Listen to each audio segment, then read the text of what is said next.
What do you think about his marriage with Aisha? Pardon? What do you think about his marriage with Aisha? Her father was Muhammad's best friend, Abu Bakr. She was in a perfect home where, husband and wife are there, and she had shelter. She didn't need Muhammad to take care of her. She had her father already taking care of her. So, yeah, but what do you think about the age difference? It's only been in this religion, in my experience, that I have found people defending pedophilia. This is the only religion that does it. They'll openly try to make excuses for it. So I guess my question would be, how then could you consider Muhammad a good man, or even having morals, or a good prophet of God, if he got with a little girl? How can you take your shahada and follow a man who claims to be a prophet and used God as an excuse to sleep with a little girl and marry a little girl? So this is Sahih Bukhari 5133. It says, narrated Aisha. So this is Aisha saying it herself, that the prophet married her when she was 6 years old. She was 6 years old when he married her. And he consummated his marriage when she was 9 years old.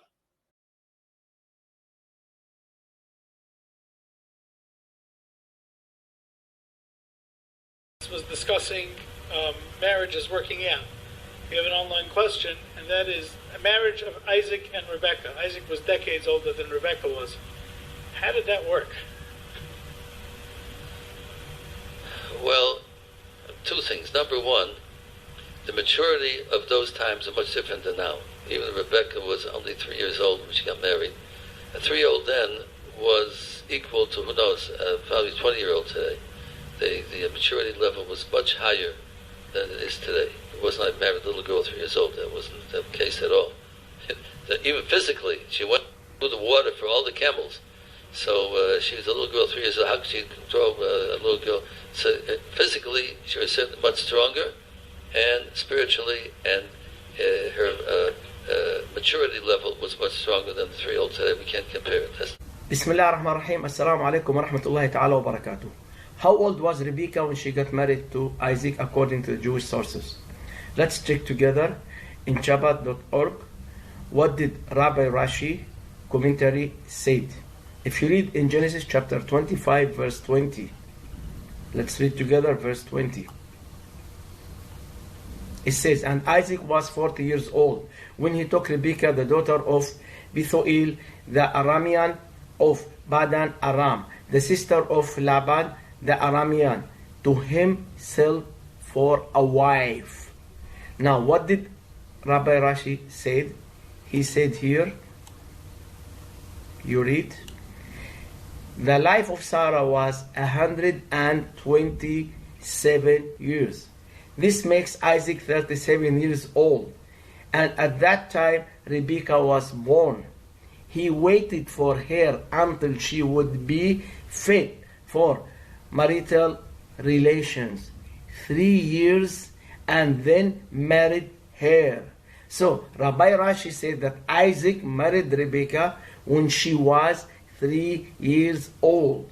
Let's check what the Talmud says about the young marriage or 3 years old marriage. If you go to the Talmud, we read here in Sanhedrin 55b verse 4, it says, a girl who is 3 years and 1 day old, whose father arranged her betrothal betrothed with intercourse, as the legal status of intercourse with her in that of full-fledged intercourse.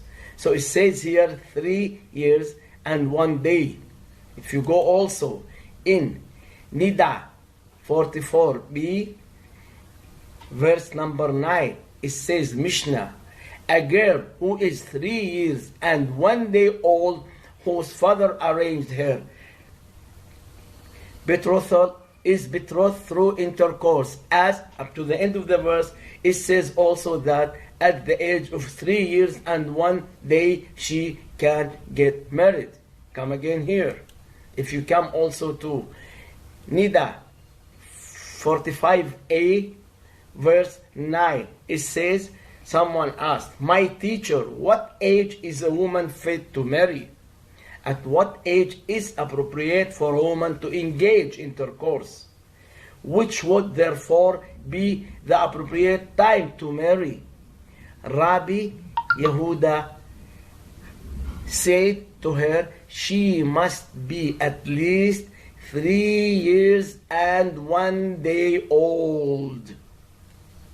Again, in Sanhedrin chapter 54b, from verse 20 all the way to verse 23, it says that she can marry at the age of 3 years old.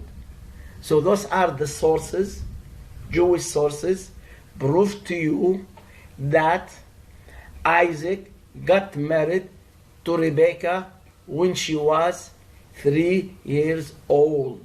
And that was the interpretation of Rabbi Rashi to Genesis chapter 25 verse 20. And I'm quoting this from Chabad.org. The marriage of Prophet Muhammad, peace and blessing be upon him, to Aisha was originally proposed from Khawla bint Hakim to the Prophet, peace and blessing be upon him, to confirm his relationship with the most beloved person to him, Abu Bakr as-Siddiq, and also to connect them with a close bond of marriage. During the time of Prophet Muhammad ﷺ, his enemy attacked him all the way to destroy his message. They called him false prophet, liar, magician, poet, etc., just to prove that he is not a messenger or a prophet of Allah subhanahu wa ta'ala. Now, why no one among his enemy used his marriage to Aisha against him? Why no one of his enemy came and rejected his marriage to Aisha and used it against the Prophet Muhammad during the life of Prophet Muhammad and during his time? If the marriage of Prophet Muhammad ﷺ to Aisha was wrong in his society and in his time, it would have been the best chance for his enemy to attack him and finish Islam from the beginning. They could have come forward and says, look at him. He married a child, but no one of his enemy used this marriage against Prophet Muhammad because such marriage was normal in their time and their society. Actually, Aisha was engaged to Jubair bin al-Mut'im bin Uday before she was engaged to Prophet Muhammad ﷺ.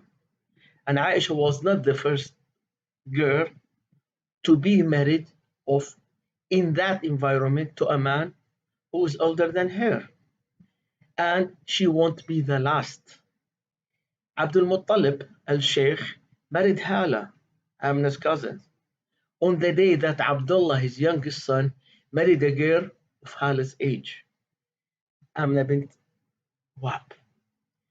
Umar ibn al-Khattab radiallahu anh married to the daughter of Ali bin Abi Talib while he was the same age as her maybe father or grandfather. Likewise, Umar ibn al-Khattab radiallahu anh presented an offer his younger daughter Hafsa to Abu Bakr as-Siddiq to marry her, and there was an age difference between them, similar to the one between Prophet Muhammad and Aisha radiallahu anha. So therefore, the marriage of Prophet Muhammad ﷺ to Aisha during their time and their society was not the only one and was so normal in their society and their environment. Otherwise, the question I'm asking, why is it no one among his enemy used his marriage to Aisha against him to prove that he was a false prophet?